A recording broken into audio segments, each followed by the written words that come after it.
Students, અગાઉના લેક્ચરમાં તમારે એસવાય બીકોમ સેમિસ્ટર 4માં અભ્યાસ કરતા વિષયો વિશેની માહિતી મેળવી હતી.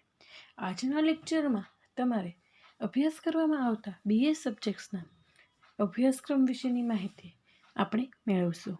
તો તમે સૌ જાણો છો કે તમારે દરેક સબ્જેક્ટમાં 4 યુનિટ આવે છે. તો બીએમાં તમારે સૌથી પહેલું યુનિટ છે માનવ સંસાધન સંચાલન. એટલે કે માનવ સંસાધન સંચાલન કોને કહેવાય? તમારા એકમમાં જે માનવી કામ કરે છે એની વિશેના સંચાલનની માહિતી છે. એમાં તમારે અભ્યાસ કરવાનો છે અર્થ, તેની લાક્ષણિકતા, માનવ સંસાધન સંચાલન અને કર્મચારી સંચાલન વચ્ચેનો તફાવત. એટલે કે માનવ સંસાધન સંચાલન પણ આખું અલગ છે અને કર્મચારી સંચાલન પણ અલગ છે. તો એ બંને વચ્ચેનો તફાવત, પછી તેનું મેનેજમેન્ટ, ઉદ્દેશો, કાર્યક્ષેત્ર, મહત્વ, ગુણ અને જે માનવ સંસાધન વ્યવસ્થાપક છે એટલે કે મેનેજર છે એની ભૂમિકા કેવા પ્રકારની રહેલી છે તેના વિશેની માહિતી તમારે પ્રાપ્ત યુનિટ નંબર 1માં કરવાની છે. હવે યુનિટ 2માં ટોટલ 2 ભાગ પડે છે, યુનિટ 2A અને 2B. જેમાં યુનિટ 2Aમાં તમારે કોર્પોરેટ સેક્ટરમાં માનવ સંસાધન આયોજન વિશેની માહિતી પ્રાપ્ત કરવાની છે. જેમાં તમારે અર્થ, લાક્ષણિકતાઓ, તેના ઉદ્દેશો, માનવ સંસાધન આયોજન છે એને અસર કરતા પરિબળો, માનવ સંસાધન આયોજનના તબક્કા અને તેના ફાયદા અને મર્યાદા એટલે કે ગુણો અને અવગુણો વિશે માહિતી મેળવવાની છે. યુનિટ 2B છે વૈજ્ઞાનિક ભરતી. એટલે કે સાયન્ટિફિક રીતે જે ભરતી કરવામાં આવે છે, કર્મચારીની ભરતી એકમના કાર્ય કરવા માટે આવતી હોય છે, તો એ ભરતી કેવી રીતે કરવામાં આવે છે, તો તેના સ્ત્રોતો, કાર્યવાહી અને મહત્ત્વની માહિતી તમારે મેળવવાની છે. યુનિટ 3 છે તાલીમ અને માનવ સંસાધન વિકાસ. તમે જે એકમમાં કર્મચારી મેળવો છો ભરતી દ્વારા, તો એ એકમના કર્મચારીને કાર્ય કરવા માટે તાલીમ આપવી જરૂરી બને છે. તાલીમથી જ એકમનું કાર્ય વ્યવસ્થિત રીતે કરી શકે છે.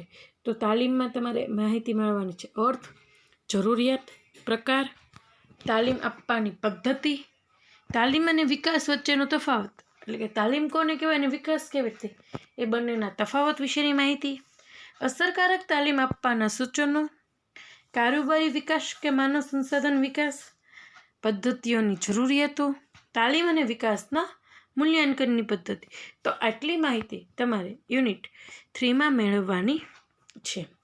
હવે તમારું છેલ્લું યુનિટ છે યુનિટ 4 કાર્ય મૂલ્યાંકન. એટલે કે તમે જે કાર્ય કરો છો એ કાર્યનું કર્મચારી કેવી રીતે કરે છે એનું મૂલ્યાંકન વિશે માહિતી.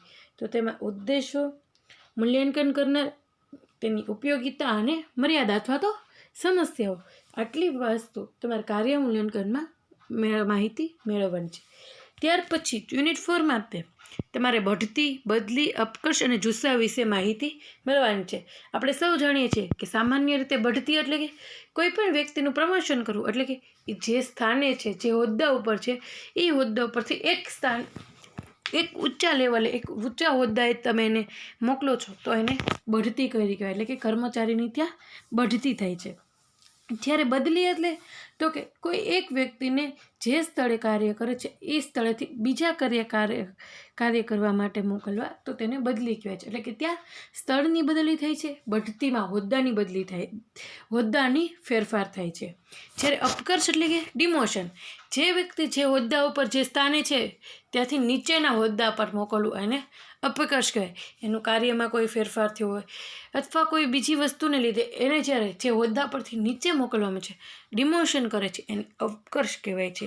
જુસ્સો એટલે વ્યક્તિમાં જે કાર્ય કરવા માટેનો જુસ્સો છે, જે કારણે એ કાર્ય કરે છે એને જુસ્સો કહે છે. તો આ 4 વસ્તુ વિશે તમારે યુનિટ 4માં માહિતી મેળવવાની છે.